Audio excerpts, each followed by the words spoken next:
जय श्री राम, हरे कृष्णा. प्रार्थना मंदिर अडियार अनेवरुक्कुम नमस्कार. ஆடி அமாவாசை இப்பொழுதுதான் முடிந்தது. வியாழக்கிழமை அதை பற்றி பூஜையில் நாம் அனைவரும் பேசியிருந்தோம்.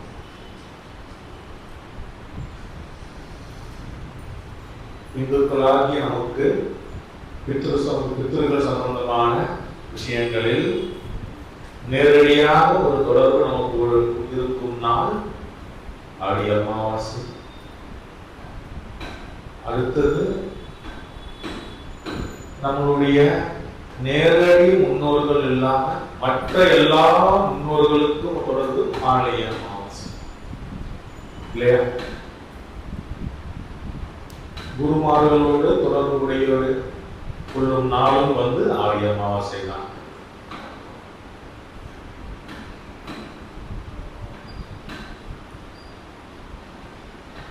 இந்த விஷயமாக இனி அடுத்தது இன்னைக்கு நாம பார்க்க போறது அடியார்களுக்கும் எம்பெருமான் கிருஷ்ண பரமாத்மாவுக்கும் இருக்கும் தொடர்பு.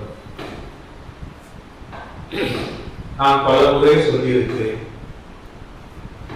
நம் பிரார்த்தனா மந்திரில் வரும் அடியார்கள் நீங்கள் எல்லோருமே இங்கே வருவதற்கு ஒரு முக்கியமான காரணம் உண்டு.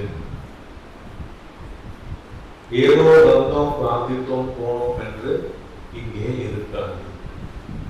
ஆகம வழிகள் படி இந்த பூஜைகள் முறையாக பொதுவாக நாம ஒரு கோவிலுக்கு போகும் பொழுது அங்க அர்ச்சனை, ஆராதனை, தீபாராதனை, அபிஷேகம், திருமஞ்சனம், பிரசாதம் இது போன்ற பல வழிபாடுகள் உண்டு. நாம எல்லாருமே அப்படிதான் பழகி வந்திருக்கோம் இவ்வளவு காலமாக. இருப்பினும்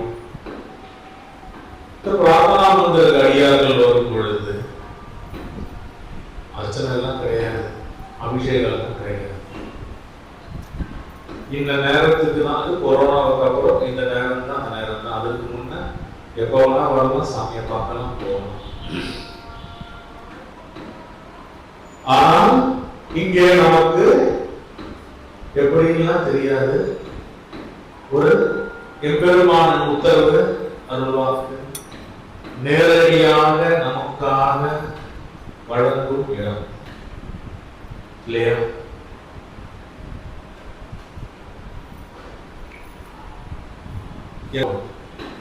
ஆனா அடுத்த வாரம் பாத்தீங்கன்னா தானா வந்து எப்படி எல்லாம் தெரியாது, தானா வந்து உட்கார்ந்துருவாங்க. என்ன தெரியல சாமி, ஏதோ ஒரு இருக்கு, வரணும் தோணிச்சு வந்துட்டோம் சொல்லிட்டு.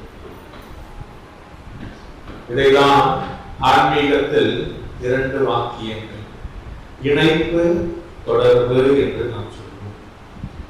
இணைப்பு என்றதும் தொடர்பு என்றதுக்கும் என்ன வித்தியாசம்? அதாவது டிசிப்ளின் சொல்லுவோம், ஒழுக்கம். கண்ட்ரோல் என்பது கட்டுப்பாடு. Discipline is not control. ஒழுக்கம் என்பது ஒரு கட்டுப்பாடு என்பது கிடையாது. புரியுதுங்களா? ஒழுக்கம் என்பது மனதாக இருக்கிறது, கட்டுப்பாடு என்பது செயல்முறை.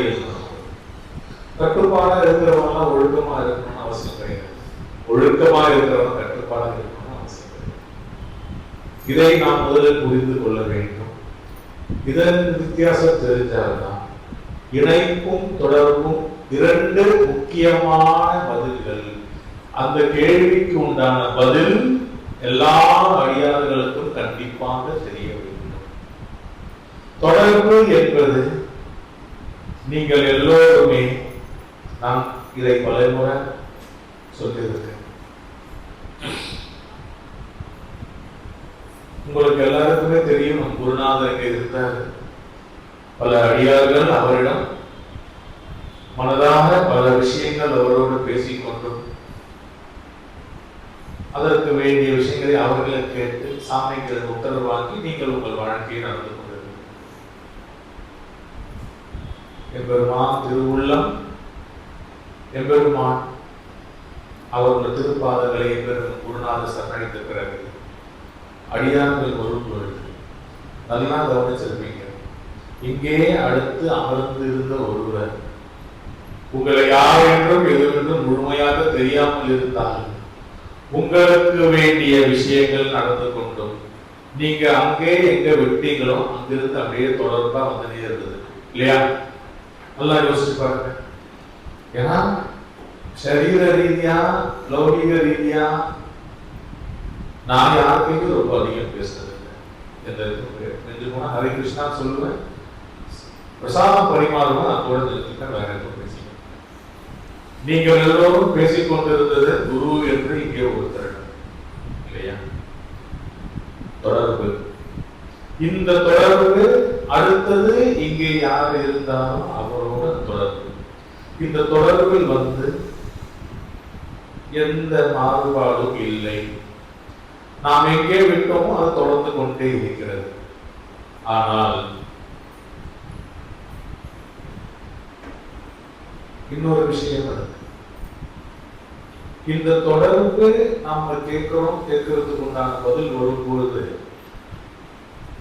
நம் கண்களை மூடிக்கொண்டு நாம் பிரார்த்திக்கும் பொழுது எம்பெருமான் கிருஷ்ண பரமாத்மாவின் வீரியம் நாம் உணர வேண்டும்.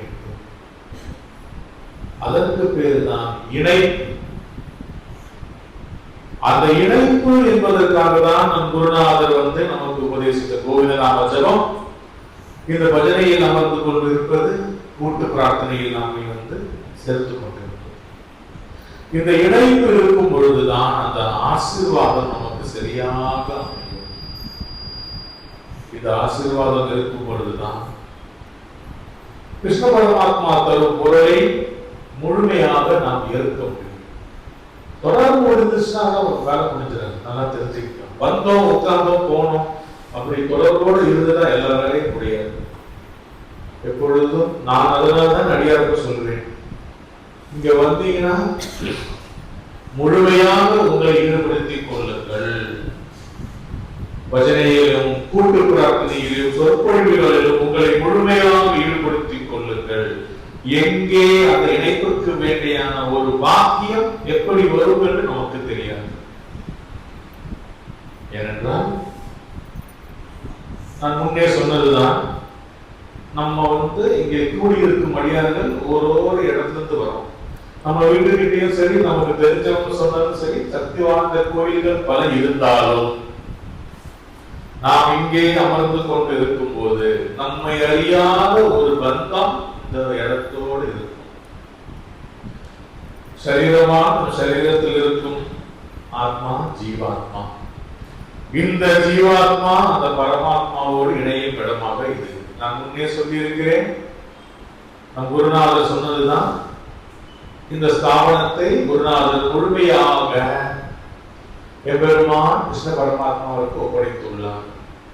அவர் கேட்டாரு, நான் கொடுத்துட்டேன்.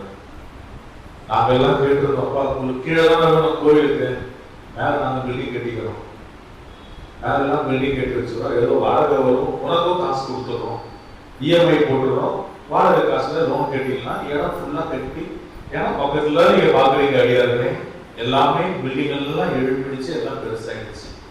கிருஷ்ண சேவைக்கு இந்த இடத்த கீழே வச்சுப்போம், மேல வாடகைக்கு எல்லாம் விடுவோம், அவங்களுக்கு அந்த ஓரமா ஒரு கார் பார்க்கிங் விடுவோம். உங்களுக்கு எவ்வளவு இடம் வேணும், மேல ஒரு தளம் வேணுமோ அதையும் கொடுத்துடுறோம், அதுக்கு மேல நாங்க கட்டிக்கிறோம். ஏதோ செல்வாக்கு எதை சேர்ந்துச்சு ஒரு 4 மாடி கட்டிக்கிறோம். இவ்வளவு பெரிய இடத்துல ஒரு போர்ஷன்லயாச்சு ஒரு தளத்துல 6 வீடு வரும், 25,000 ரூபாய், 1.5 லட்சம் ரூபாய், ஒரு 3 தளம் உங்களுக்கு கொடுத்துருப்பாங்க. கடைசி வரையும் காப்பாற்றுகிறேன். எம்பெருமான் திருவுள்ளம் என்னவோ இந்த இடத்தை அவர் எப்படி அவர் பயன்படுத்த வேண்டும் என்று அவர் மட்டுமே முடிவு செய்வார். அது இணைப்பு. குருநாதருக்கும் எம்பெருமான் கிருஷ்ண பரமாத்மாவுக்கும் இருந்த இணைப்பு. இந்த இணைப்பு அவருக்கு மட்டுமல்ல, நாம் எல்லோருக்கும் இருக்க வேண்டும். இங்கே அமரும் ஆசாமி வெறும் ஒரு போஸ்ட்மேன் மட்டும்தான். பலமுறை நான் சொல்லியிருக்கிறேன். வணக்கத்துக்குரியவன் வணங்குவதற்குரியவன் எங்களுக்கான கிருஷ்ண பரமாத்மாவே. அப்பா எப்பவுமே சொல்லி இருக்காரு, அசாமி என்னைக்கும் சாமியாக முடியாது. நம்ம எல்லோருமே தேடிக்கொண்டுதான் இருக்கிறோம். ஏன்னா 1ஆம் கிளாஸ்ல படிக்கிறது வேற, 5ஆம் கிளாஸ்ல படிக்கிறது வேற, 12ஆம் கிளாஸ்ல படிக்கிறது வேற. அதை தவிர படிப்பு ஒரு பாகத்தில் இருக்கிற கட்டுப்பாடு நமக்கு இருந்து கொண்டே இருக்க வேண்டும். மறுபடியும் இணைப்பு தொடர்பு என்ற விஷயத்திற்கு வருவோம். அந்த இணைப்பு என்பது அடியார்களுக்கும் கிருஷ்ண பரமாத்மாவுக்கும் நேரடியாக இருக்கும் ஒரு தொடர்பு. அந்த தொடர்போடு தான் அந்த இணைப்பு வர வேண்டும். அந்த இணைப்பு என்பது நீங்கள் மட்டுமே உணரக்கூடிய ஒரு விஷயம். அந்த இடத்தில் யாரும் எதுவும் தொடர்பு செய்யக்கூடிய, வேடிக்கை பார்த்துட்டே இருந்ததுன்னா வேடிக்கை பார்த்துட்டு அப்படியே வாழ்க்கை ஓடிடும். அந்த இணைப்பு அந்த ஆத்மா அந்த நேரத்தை காட்டாகும் போது புரிச்சு.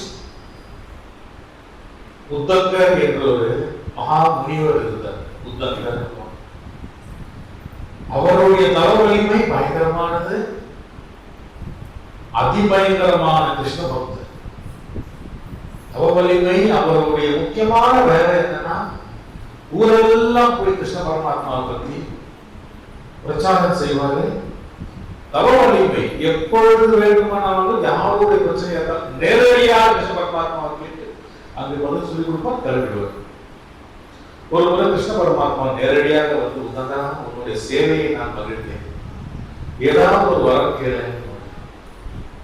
வரலாம் வேண்டாம் சாமி, அதே நான் பண்ணிட்டு ரொம்ப சந்தோஷம் நீங்க வந்ததுக்கு.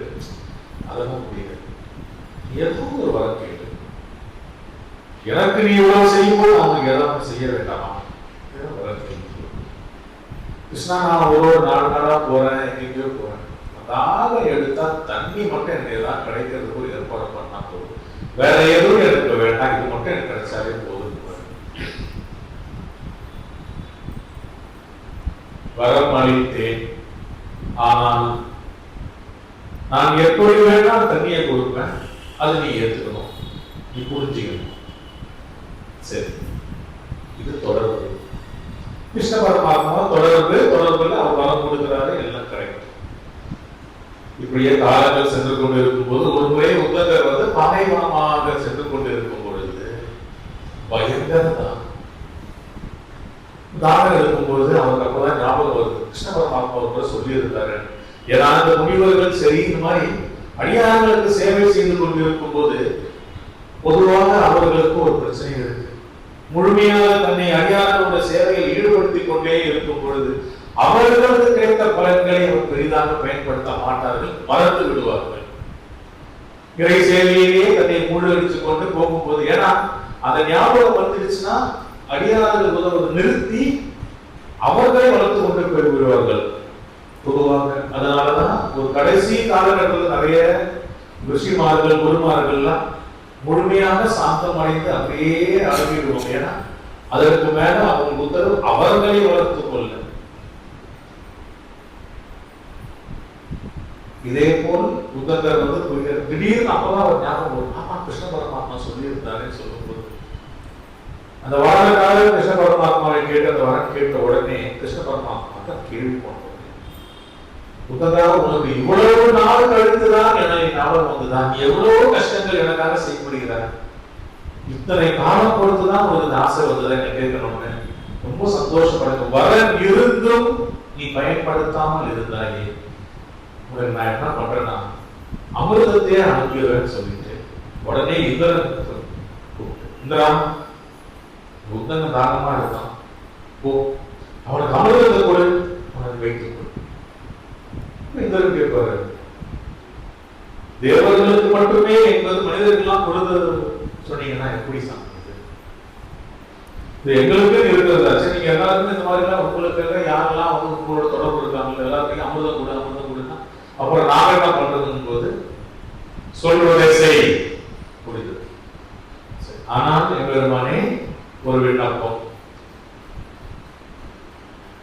தெய்வாமிர்தம் நான் எடுத்துட்டு போவேன், ஆனா நான் எப்படி எடுத்துட்டு போவேன் என்ன செய்வேன்னு தெரியும், நான் கொடுத்துருவேன், அது நீங்க கேட்கக்கூடாது. சரி, இந்திரதேவன் என்ன செய்வாரு, ரொம்ப கேவலமான ஒரு பிச்சைக்காரன், அழுக்கு பல்லு அழுக்கு தாடி கேவலம், ரொம்ப கேவலமான துணி, ஒரு கேவலமான பாத்திரத்துல நம்புறது வச்சுங்க அப்படின்னு நம்பி கிழிக்கி அழுக்கோட வருதுன்னு அதை பார்த்துட்டு என்ன தாகமா இருக்கு அந்த தண்ணி குடிக்கிட்டு கொடுப்பாரு. அந்த ஒரு நிமிஷம் அதை பார்த்த உடனே உதகரிச்சு போ அப்படின்னு போன்னு சொன்ன அடுத்த நிமிஷமே அவர் கழுப்புவாரு, நிறுத்தப்பட மாட்டது கழுப்புவார், கிளம்பி அவர் பாட்டு போயிட்டே இருந்துருவார். இந்திரன் மறுபடியும் கிருஷ்ண பரமாத்மாவோட கேட்பார், கிருஷ்ணா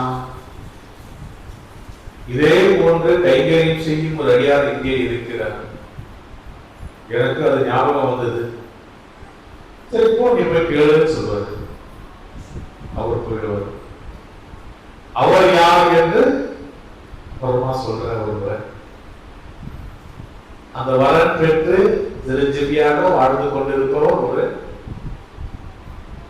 யோகி இருக்கிறார். அதான் பேர். உத்தவருக்கு இந்த ஒரு நிமிஷம் பார்த்த உடனே அவர் பாட்டு கிளம்பிடுவார்.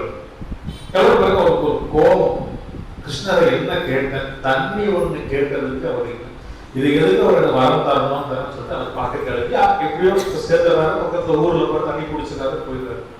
காலங்கள் போன பிறகு ஒரு நாள் மறுபடியும் கிருஷ்ண பரமாத்மா பார்க்கும்போது கொஞ்சம் கோபம் அடைஞ்சாரு.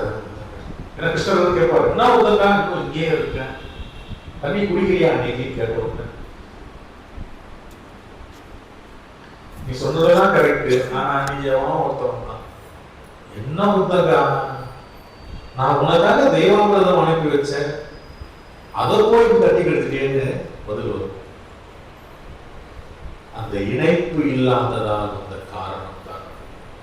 தொடர்பு இருக்கு, கிருஷ்ணனோட தொடர்பு இருந்து கொண்டுதான் இருக்கு எல்லாருக்கும். ஆனால் அது எம்பெருமான் காட்டிய வழி, அது என்ன இருக்கோ என்று ஆராய்ச்சி செய்யாமல் மனதான ஏற்பதுதான் இணைப்பு. இது ரொம்ப சிரமமான ஒரு விஷயம். இங்கிருந்து புதிதாக புருஷன் யோசிக்கவே கூடாது. நிறைய போது அப்பா வந்து நிற்கிறது, திடீர்னு போன் பண்ணுவாரு, நம்ம கிளம்பலாமா, இவ்வளவுதான் கேள்வியே இருக்கும். எங்க, எத்தனை நாள், எதுக்கு போறோம், எப்படி போறோம், பல வழியாக நானே கவனிச்சிருக்கேன். அப்பா சில டைம் கூப்பிடுவாரு, போன் பண்ணுவாரு, எங்க இருக்க, கிளம்பலாமா, கிளம்பலாம் சார், இவ்வளவுதான் பதிலே இருக்கும். நிறைய பேர் நான் பார்த்துருக்கேன், எனக்கே புரியாது. நான் கூட கேட்டுருவேன், எப்போ எடுக்கணும் வண்டியை, எங்க போனோம், எப்போ வருவோம், தேர்தல் கேஸ் இருக்கு, தேவையில்ல டிரைவரை போட்டு ஓகே நான் கிளம்புறேன். ஆனால் பல அடியாக நான் கண்கூட பார்த்துருக்கேன். போன் பண்ணுவாரு, கிளம்புவாங்க. அப்புறமா அவர் போன் பண்ணுவேன், எங்க பாருங்க, திருச்சி தாண்டி போயிட்டு இருக்க, ராமேஸ்வரம் போற 2 நாள் கழிச்சு தான் வருவேன். ஏடா போன் எனக்கு வட போச்சு, 2 நாள் போச்சு, ஏடா போன். அதுதான் இணைப்பு. அந்த குருவோடு கண்மூடித்தனமாக நம்ம இருக்கும்போது எம்பெருமான் கிருஷ்ண பரமாத்மா நேரடியாக நம்ம தொடர்போடு இருப்பார். குருநாதரோட நம்ம எப்படி இருக்கோம் என்பதை விட குரு காட்டிய வழி, அந்த கிருஷ்ண பரமாத்மாவை நாம் எப்படி பிடித்துக் கொள்கிறோம். இங்கே வந்து நாம் பல விஷயங்கள் பேசிக்கொண்டு இருக்கும் பொழுதும், நம்மளுடைய பிரச்சனைகள் எம்பெருமான சொல்லிக் கொண்டு இருக்கும் பொழுதும், அந்த தொடர்போடு இருக்கும் போது திடீரென்று சில பரிகாரம், அந்த இணைப்புக்கு உண்டான வித்து கிருஷ்ண பரமாத்மா தந்து கொண்டேதான் இருப்பார். ஏன்னா அந்த இடத்துல எங்களுக்கு எந்த வேலையும் கிடையாது. சொல்றதை மட்டும் திருப்பி சொல்லணும் தவிர அதுல வந்து கொஞ்சம் எக்ஸ்ட்ராவா சேர்க்கறது, எடுக்கிறது செய்யக்கூடாது. ஒரு வரன் எம்பெருமான் தருகிறார் என்றால் உங்களுடைய சேவை, உங்களுடைய கைங்கரியம் எல்லாம் ஆராய்ந்து கொண்டுதான் இருப்பார். புரிஞ்சுக்கலாம். அதனால பிரச்சனை வந்தாலும் கவலைப்பட வேண்டாம். அந்த பிரச்சனையும் அவர் மூலமாக தான் வருகிறது. வேறு ஒரு பெரிய பிரச்சனை தீர்ப்பதற்கு உண்டான ஒரு நிமித்தமாக தான் நாம் அதை கருதி கொள்ள வேண்டும். அந்த அளவுக்கு நமக்கு நம்பிக்கை, விசுவாசம் இருக்க வேண்டும். ஆக எப்பொழுதும் தெரிஞ்சுக்க, ஒரு விஷயம் எம்பெருமான் மூலமாக வருகிறது என்றால் உடனே ஏற்றுக்க. அந்த நிறைய விஷயங்கள் ஒரு நிமிஷம் அந்த மூலையை யோசிச்சுக்கே வைக்கல, அதனுடைய பொட்டன்சின்னு சொல்லுவாங்க, வீரியம் குறைந்தது. இது எப்பொழுதுமே இப்பொழுது சில காலங்களாக இங்க கிளம்பலாமா என்ற வார்த்தை தான் வரும் எனக்கு. பேச்சே கிடையாது. அடுத்து நான் கிளம்பினே இருக்கேன். 2 வாரத்துக்கு முன்ன ஒரு இடத்துக்கு போகணும், அதை பத்தி பேசினே இருந்தோம். சரி எங்க போயிட்டு போலாம்னு சொல்லும் போது ஒரு 800 கிலோமீட்டர் தாண்டி ஒரு கோவிலுக்கு போயிட்டு மறுபடியும் அங்க போற மாதிரி ஒரு வாக்கு வந்தது. அந்த தொடர்பு, அந்த இணைப்பு, அந்த வாக்கு வந்த உடனே நான் சொன்னேன் சரி போலாம். அவ்வளவுதான். நான் போக வேண்டிய இடம் ரொம்ப பக்கம். ஆனா அந்த இடத்துக்கு எப்படி போனோம்னா இப்படி சுத்தி வேற ஒரு இடத்துக்கு போயிட்டு இங்க வந்த மறுபடியும் அந்த வாக்கியம் யார் மூலமாகவோ எப்படியோ எம்பெருமான் கொடுப்பார். நான் செயல்படுத்துகிறேனா இல்லையா என்பதை மட்டும்தான் அவர் பார்ப்பார். அங்க என்ன இருக்கு ஏது இருக்கு ஆராயறது நான் இல்லை. அங்க போனா தங்க சொல்லுங்க. ஒருத்தர் மூலமாக அந்த வாக்கியம் வந்தது, சைலண்டா தான் இருக்கு. கிளம்புற நேரத்துல அந்த முடிவு நான் தான் எடுக்க வேண்டும். போக வேண்டுமா வேண்டாமா, இன்னொரு முறை நான் தனியா போய்க்கலாம், ஏதாவது பண்ணிக்கலாம் யோசிச்சது. அதுல இருக்கும் சிரமமே கிடையாது. ஆனா அன்னைக்கு நாங்க போனது அந்த கோவில்ல ரொம்ப கூட்டமா இருக்கிற கோயில். அவ்வளவு ஃப்ரீயா தரிசனம் பார்த்தோம். அதுக்கு அடுத்த கஷேத்திரம் போனப்போ அங்க ரொம்ப நல்லா தரிசனம் பார்த்தோம். அதையும் முடிச்சு நாங்க வர வேண்டிய இடத்துக்கு வந்து அங்கேயும் ரொம்ப சாதாரணமா அந்த தரிசனம் பார்த்தோம். அடுத்த நாள் தான் நாங்க தரிசனம் பார்க்கறதா இருந்தோம். அடுத்த நாள் தரிசனம் பார்க்கறதுக்கு இல்ல, கடுகு அளவு கூட இடம் இல்லை. அவ்வளவு வருஷம் இந்த கோவில்ல செவ்வாய்க்கிழமை கூட்டமே இல்லாத கோவில். அவ்வளவு நாம் நினைத்து செய்ய வேண்டியதை தவிர எம்பெருமான் நினைத்து செய்வதை முறையாக செய்தால் அதில் இருக்கும் பாக்கியம் வேற விஷயம். ரொம்ப முக்கியமானது அதுதான். ஆகவே அடியார்கள் எல்லாருமே ஒன்றை மட்டும் உங்கள் மனதிலும் சரி உங்கள் எண்ணத்திலும் சரி நன்றாக ஏற்றிக் கொள்ளுங்கள். நாம் அனைவரும் ஜெபிக்கும் இந்த கோவில் நாமம், நாம் சொல்லும் திருப்பாவை பாராயணம், நம் பாடும் பஜனைகள், இவை அனைத்தும் எம்பெருமானோடு தொடர்பு இருந்து கொண்டே இருக்கும் பொழுது அப்பப்போ உங்களுக்கு ஒரு இணைப்பு வந்து கொண்டே இருக்கும். இணைப்புக்கு உண்டான வித்து உங்களுக்கு வந்து கொண்டே இருக்கும். அதை நீங்கள் பயன்படுத்திக் கொள்ள வேண்டும் என்றால் நான் முன்ன சொன்ன வார்த்தை ஒழுக்கம், கட்டுப்பாடு. அந்த ஒழுக்கம் நம்மோடு இருக்கும் போது மட்டும்தான் நமக்கு அது கிடைக்கும். கட்டுப்பாடா இருந்துட்டோம். கலைஞர் சாப்பிடல, விரதம் இருந்து அமாவாசைக்கு இருந்தா போனேன், இந்த கோவில் போய் மாலை கேட்ட கட்டுப்பாடா நம்ம வாழ்ந்துட்டு நமக்கு வந்துடும் மட்டும் நினைச்சாதீங்க. ஒழுக்கம். மீன் வெட்டுறவன், கறி வெட்டுறவன், மாலை போட்டுருந்தான் பார்த்துருக்கீங்களா? வைன் ஷாப்ல வேலை செய்யற மாலை போட்டுருவான். அவனுக்கு கட்டுப்பாடு இருக்கணும். அந்த ஒழுக்கம் மனதார யாருக்கு என்ன செய்தாலும் கிருஷ்ணா என்னுடைய கைங்கரியத்தில் உன்னோடு இருக்கும் தொடர்பு எப்பொழுதும் இருந்து கொண்டே இருக்க வேண்டும். இது நானாங்க பண்றது. அப்பப்போ இந்த மாதிரி கறி சாப்பிட்டு தான் பார்க்கணும். சாப்பிட்டு ஐயப்ப மன்னிச்சுடுவார். இப்படி சொல்றவங்களும் இருக்காங்க. அதுல என்ன பிரயோஜனம்? போயிட்டு வந்த உடனே பார்க்கணும். மாலையெல்லாம் கழிக்கணும். ஃபர்ஸ்ட் ஓடுறது ரைட் ஷாப் தான். என்ன அதுல என்ன அவங்க அந்த பயன் அடைந்தாங்கன்னு தெரியாது. ஆனால் ஏதோ ஒரு இடத்துல அவங்க கட்டுப்பாடா இருக்காங்க. அவ்வளவு 40 நாள் கட்டுப்பாடா இருக்காங்க. ஒழுக்கம் இருக்கிறதா என்றால் இல்லை. அந்த இணைப்பு நமக்கு வர வேண்டும் என சொன்ன போல வார்த்தை. Discipline is not control. Control என்றது வேற. இந்த ஒழுக்கம் நமக்கு இருக்கும் போது அந்த தொடர்பு பலமாக இருக்கும். இந்த தொடர்பு நமக்கு இருந்து கொண்டே இருக்கும் போதுதான் ஒரு இடத்தில் நமக்கு அந்த இணைப்பு வரும். இணைப்பு வருவதற்கு வயதாக இருக்க வேண்டும். சிறு வயதாக இருக்க வயது ஒரு நம்பரை கிடையாது. அந்த ஆத்மா போன ஜென்மத்துல அந்த சரீரத்தோடு இருக்கும் போது எம்பெருமான் கிருஷ்ண பரமாத்மாவுக்கு என்ன சேவை செய்தது என்று நமக்கு தெரியாது. இன்று இந்த சரீரத்தை எடுத்துக்கொண்டு பல கஷ்டங்களுக்கு நடுவில் நன்றாக யோசித்துக் கொண்டிருக்கு. நான் பாருங்களேன், நம்ம எங்கேயோ போனோம், எங்கேயோ வளர்ந்தோம், எங்கிருந்தோ நீங்க எல்லாம் வந்திருக்கீங்க. ஏன் இந்த இடத்தில் நீங்க அமர்ந்து கொண்டிருக்கீங்க? இந்த சனிக்கிழமை பெருமாள் கோயில போயிட்டு அழகா அர்ச்சனை தீபாராதனை பார்த்துட்டு போலாம். அப்படி கிடையாது. தான் ஆடாவிட்டாலும் தான் சிதையாடும் என்பது போல் இந்த ஆத்மா இருக்கு பாருங்க, உங்க சரீரத்துக்குள்ள இருக்கிறது. உங்களை இழுத்து கொண்டு வந்து இங்க உட்கார வைக்கும். ஒரு மாசம் 3 நாள் 3 வாரம் 4 வாரம் தூரம் இருக்கிற பஜனைக்கு வரலன்னா 5ஆம் வாரம் போன் பண்றாங்க. ரொம்ப சிரமமா இருக்கு, ரொம்ப கஷ்டமா இருக்கு. அதுக்குதான் குருநாதர் அந்த யூடியூப்ல வந்து அந்த லிங்க் ஒன்று ஏற்படுத்தி கொடுத்தாரு. ஆக நாம் எல்லோரும் யோசிக்க வேண்டியது உண்டுதான். அந்த தொடர்பு என்பது நமக்கு எந்த நேரம் வேண்டுமென்றால் நமக்கு இருக்கும். அதற்கு நம்ம எப்போதுமே இணைப்பாக இருக்க வேண்டும். அந்த இணைப்புக்கு நமக்கு தேவை ஒழுக்கம் என்பது ரொம்ப முக்கியம். வந்தது அந்த இணைப்பை நம்ம வந்து ஒழுங்கா பயன்படுத்தல, அந்த பாக்கியம் நமக்கு வரும். ஒரு நேரம் அந்த அழைப்புல திடீர்னு ஒரு ஸ்பார்க் தான் வரும்.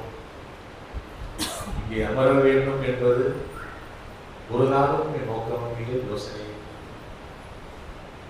நான் எல்லோரும் பல முறை சொல்லி இருக்கிறேன். நீங்க எல்லாரும் குருநாதரை இழந்தீங்க, நீங்க சொல்லுவீங்க குருநாதரை இழந்துட்டோம், அவரை நீங்க செய்ய போறோம். எங்க வீட்டுல போய் எங்க அப்பாவை இழந்துட்டோம், செய்ய போறோம். எனக்கு அதெல்லாம் பெரிய யோசனையே இல்லை. ஏன்னா எம்பெருமானோடு நாம வந்து நம்பிக்கை விசுவாசம் ஜாஸ்தியாக இருந்து பயங்கரமா இருந்ததுன்னா குரு என்ற இடத்துல ஒருத்தர் நமக்கு எப்பவுமே வழிகாட்டுவதற்கு அவர் நியமிச்சிருவார். தந்தை என்றவர் நமக்கு இந்த உலகத்தை காட்டினா போயிட்டாரு. ஆனால் ஒரு உற்ற நண்பனை இழக்கும் போது நமக்கு இருக்கும் பார்க்க ஒரு வழி, அதுதான் எனக்கு முக்கியமாக. எங்க அப்பாவோட நான் அப்பாவோட வாழ்க்கையா வாழ்க்கை நாங்க வந்து நண்பர்களாக இருக்கோம். எல்லா விஷயமும் பேசுவோம், பயங்கரமாக பேசிக்கொண்டாங்க. கோர்ட்டு கேஸ் எங்க மனைவி கல்யாணம் சொல்லாத கூட நண்பர்கள் பேசுவோம். அவருக்கு முடியாம இருக்காரு, உடம்பு முடியாம அந்த ஆக்சிஜன் ஏற்றினே இருக்கும் போது என்ன ஆயிடுச்சு, ஒரு நாள் வேலை கொடுத்தாரு. நான் ரொம்ப வேலை போக மாட்டேன், கீழே வச்சு அந்த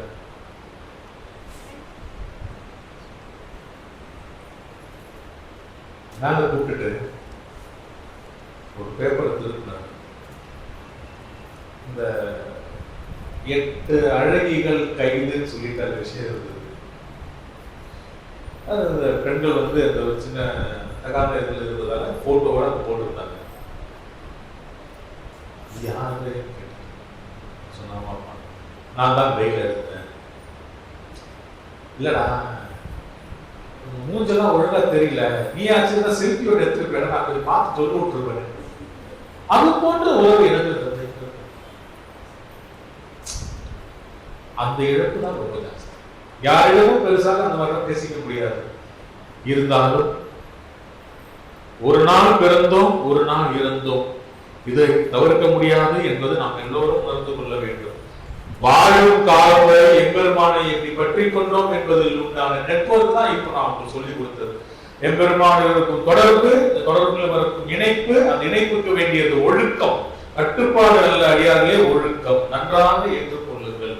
கட்டுப்பாடு இருந்தால்தான் ஒழுக்கம் வரும், ஒழுக்கம் இருந்தால்தான் தொடர்பு வரும், தொடர்பு இருந்தால்தான் இணைப்பு வரும். இதை நாம் முழுமையாக இந்த நாளிலே நம் மனதில் முழுமையாக ஏற்றுக்கொண்டு, இவ்வளவு காலங்கள் நாம் என்ன செய்தோம், ஜெபம் செய்து கொண்டிருந்தோம், பஜனை செய்து கொண்டோம், இது போன்று ஒரு சில விஷயங்கள் நமக்கு தெரிந்து கொள்ளும்போது நம்மளை திருத்திக் கொள்ள வேண்டும், திருத்திக் கொள்ள வேண்டும். எல்லோரும் எம்பெருமான திருப்பாதங்களை சரணடைய வேண்டும் என்பதுதான் என்னுடைய கோரிக்கை. அதற்காக தான் ஏதேக சூட்சுமமான விஷயங்கள் இருக்கோ அனைத்துமே வெளிப்படையாக நான் சொல்லி விடுகிறேன். ஜெபமாலை ஏன் பெற வேண்டும், அதனால் என்ன பலன் இருக்கிறது என்று நான் வந்த பிறகு எல்லா அடியார்களும் சூட்சுமமான விஷயத்தை முழுமையாக சொல்லி குருநாதர் சொன்னாரா எனக்கு தெரியாது. அதே போன்று 3 நமஸ்காரங்கள் ஏன் செய்ய வேண்டும், பஜனையில் என்ன செய்ய வேண்டும், இதையெல்லாம் சொல்கிறேன் என்றால் ஒரு காலகட்டத்துக்கு அப்புறம் இந்த ஆத்மா முதிர்ச்சி அடைந்து விட்டது. இனி நீங்கள் சேர்வதற்குண்டான இணைப்பு நீங்கள் தான் தேடிக்கொள்ள வேண்டும். அது இங்கே இருந்து கொண்டிருந்தால் உங்களுக்கு அந்த இணைப்பது உங்களுக்கு வந்துவிடும். இதை முழுமையாக மனதில் வைத்துக் கொண்டு இந்த பஜனையும் கூட்டு பிரார்த்தனையும் கூட்டு ஜபமும் முழுமனதாக நம்மை அர்ப்பணித்துக் கொண்டு நாம் சொல்லும் பொழுது எங்கோ ஒரு இடத்தில் நமக்கு அறியாமல் அந்த இணைப்பு ஏற்படும் அடியார்களே, அதை பற்றி கொள்ளுங்கள். அதற்கு யாரும் வழிகாட்ட முடியாது, அந்த ஆத்மாவை தானாக பிடித்துக் கொள்ள வேண்டும். இதை நன்றாக நாம் அனைவரும் இந்த நாளிலே நம் மனதில் வைத்துக் கொண்டு அடுத்தது எம்பெருமான திருப்பாதங்கள் கூட்டு பிரார்த்தனை செல்வோம் அடியார்களே. கிருஷ்ணா.